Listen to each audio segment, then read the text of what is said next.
Kemudian kata Rasulullah sallam, larangan yang terakhir, ini larangan yang berbahaya, kelihatannya sepele berbahaya. Rasulullah buka dengan larangan yang berbahaya, la tahasadu, janganlah saling hasad, ini sumber dari segala keburukan yang dibawa. Kemudian Rasulullah akhiri dengan sallallahu alaihi wasallam dengan larangan yang sangat berbahaya.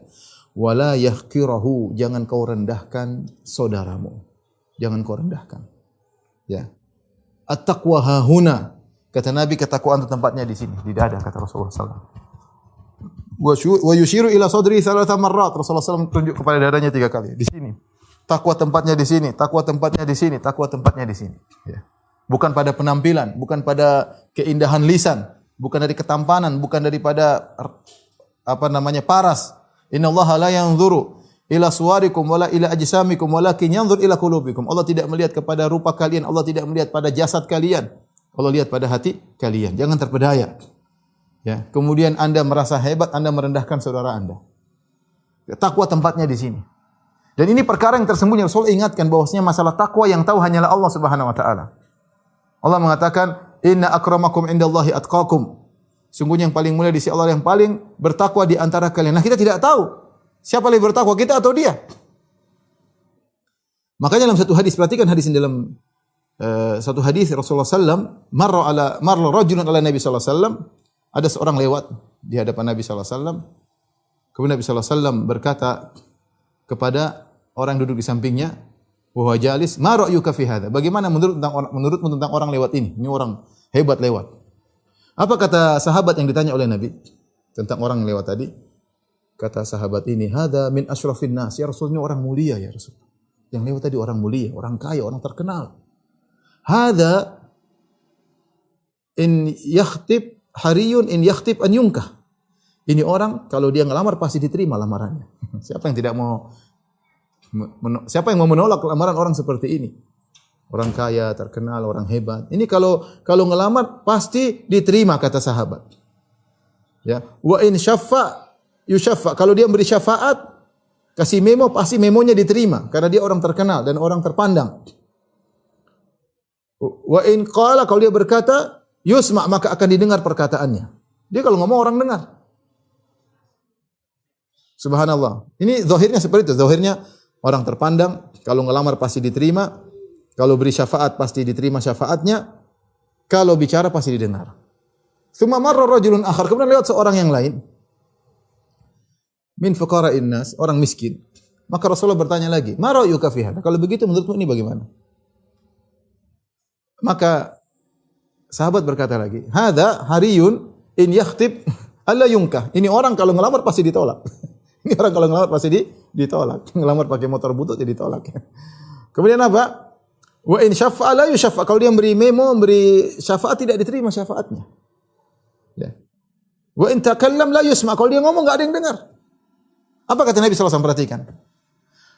Hadza khairun min mil'il ardi mithla hadza. Kata Nabi, ini yang kedua lebih baik daripada miliaran orang yang pertama. Kalau ada orang yang pertama tadi yang katanya kalau melamar pasti diterima, orang semua hormat sama dia, kalau ngomong pasti didengar. Kalau dia ada satu dunia orang seperti dia, masih lebih baik satu orang ini. Subhanallah.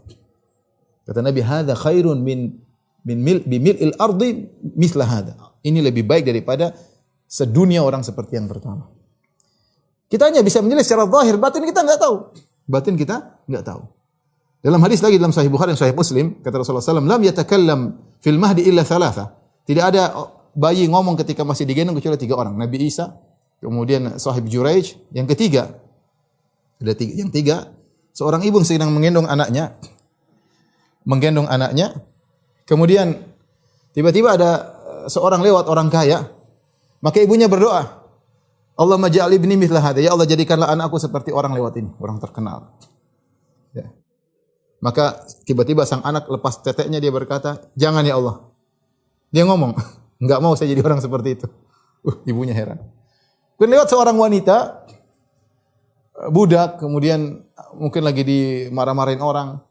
Kemudian kata ibunya, ya Allah janganlah jadikan anakku seperti ini. Tiba-tiba anaknya lagi netak, dia keluar lagi.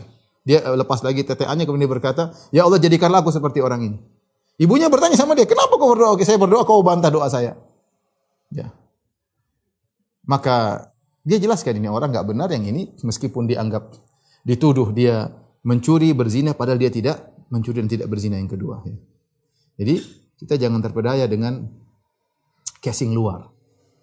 Nah, bagaimana Anda bisa merendahkan orang lain sementara tidak tahu, Anda tidak pernah menimbang iman Anda dengan iman dia, kalau ditimbang siapa lebih tinggi? Enggak tahu. Kalaupun Anda lebih tinggi, Anda tidak boleh menghina dia, apalagi belum tentu iman Anda lebih tinggi daripada dia. Anda lihat orang miskin, mungkin tukang sapu, Anda kira mungkin dia ibadahnya, mungkin dia sabar, mungkin dia sedang bekerja keras untuk orang tuanya, kita enggak tahu. Sudah, ente jangan macam-macam, jangan merendahkan orang. Anda mungkin lihat orang tidak punya ilmu, mungkin cuma ngajar apa aja, enggak usah rendahkan dia. Karena Anda punya kelebihan bukan untuk merendahkan orang. Anda kaya bukan untuk menghina yang miskin. Anda pintar bukan untuk menghina yang bodoh.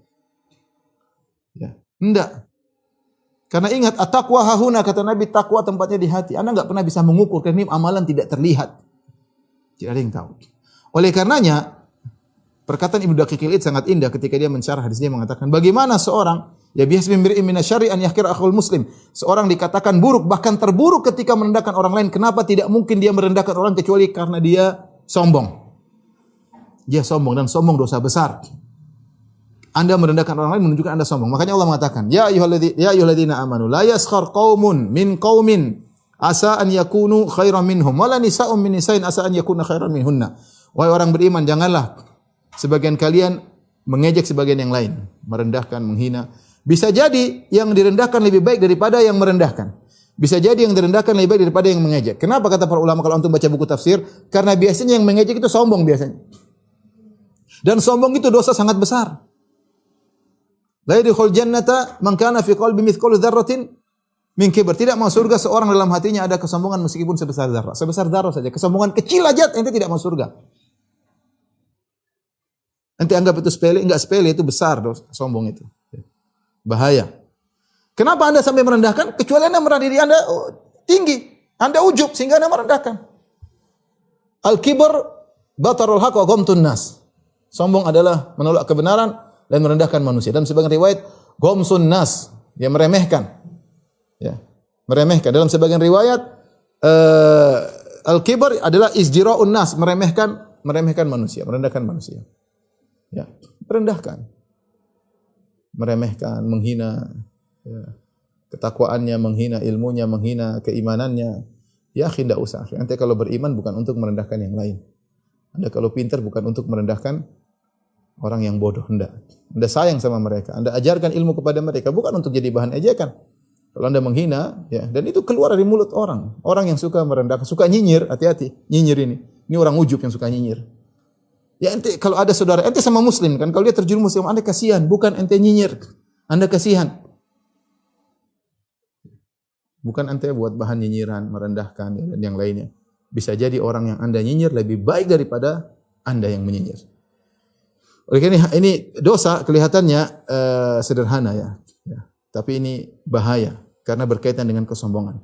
Makanya dalam hadis kata Nabi sallallahu alaihi wasallam, "Man qala halakan nas fa huwa ahlakuhum." Siapa yang mengatakan binasa manusia? Kata Nabi, orang yang mengatakan binasa manusia, dia yang paling binasa. Kenapa? Kebanyakan orang ngomong begitu, dia ujub. Kata ulama, kalau dia mengatakan, waduh orang itu parah. Ini ungkapan seperti, wah parah, orang-orang parah. Dia kalau ngomong begitu dalam rangka kasihan sama mereka, ini oke. Tapi kalau dia bilang, oh parah manusia, ada ujub, maka kata Nabi, fahuwa ahlakuhum, dia yang lebih parah daripada orang yang dia parah-parahkan. Karena biasanya ungkapan tersebut timbul karena ujub dan karena sombong. Maka Ibnu Daqiqil Id, saya bacakan perkataan beliau, ya. Ketika dia mengomentari bias bimri'im minasyarri an yahkira akhul muslim. Kata Nabi, cukuplah seorang dikatakan buruk ketika dia merendahkan sama muslim. Kata dia, fihi tahdzirun azim min dzalika. Ada peringatan besar terhadap meremehkan saudara. Dan Allah Ta'ala lam yahkirhu idh khalaqahu wa razaqahu. Kenapa? Karena Allah tidak pernah meremehkan orang ini. Buktinya apa? Buktinya Allah menciptakannya. Allah kasih rezeki sama dia. Allah bagus bentuknya. Allah tundukkan langit dan bumi, ya, untuk dia. Ya. Bahkan Allah menamakan dia seorang muslim. Allah kasih hidayah sama dia. Allah menamakan dia seorang mukmin. Allah menamakan dia seorang hamba. Allah utus Rasul untuk dia. Allah kirim Al-Quran untuk dia. Allah tidak menghina dia, terus Anda menghina dia atas dasar apa? Kenapa Anda harus menghina dia? Karena merendah dia. Jangan merendahkan seorang yang Allah tidak menghinakan dia. Maka cukup seorang dikatakan buruk ketika dia meremehkan saudaranya. Di akhir hadis kemudian Nabi SAW memberikan kaedah, kullul muslim 'alal muslim haram, damuhu wa maluhu wa irduhu. Setiap muslim haram atas muslim yang lain. Apa saja yang haram? Darahnya, hartanya dan harga dirinya, ya. Darahnya, hartanya dan harga dirinya. Seorang berusaha, ya, ini yang saya sampaikan, seorang berusaha keluar dari muka bumi ini bertemu dengan Allah dalam kondisi tidak menzalimi siapapun. Baik berkaitan dengan darahnya, dia tidak memukul orang, tidak menumpahkan darah, tidak membunuh orang, tidak melukai orang, atau hartanya, jangan dia sampai mengambil harta orang lain, hak orang lain, atau harga diri, jangan dia jatuhkan harga diri orang lain tanpa hak. Ya, dia berusaha keluar dari bumi dalam kondisi demikian. Jangan punya masalah sama orang. Saya sering sampaikan perkataan Sufyan Ats-Tsauri rahimahullahu taala, la antalqa Allah bi sab'ina dzamban fi ma bainaka wa bainallah ahwan min an talqahu bi dzambin wahidin fi ma bainaka wa bainal ibad. Engkau bertemu dengan Allah bawa 70 dosa antara engkau dengan Allah, itu lebih ringan daripada kau bawa satu dosa antara engkau dengan hamba-hamba Allah. Kau menzaliminya. Ini masalah.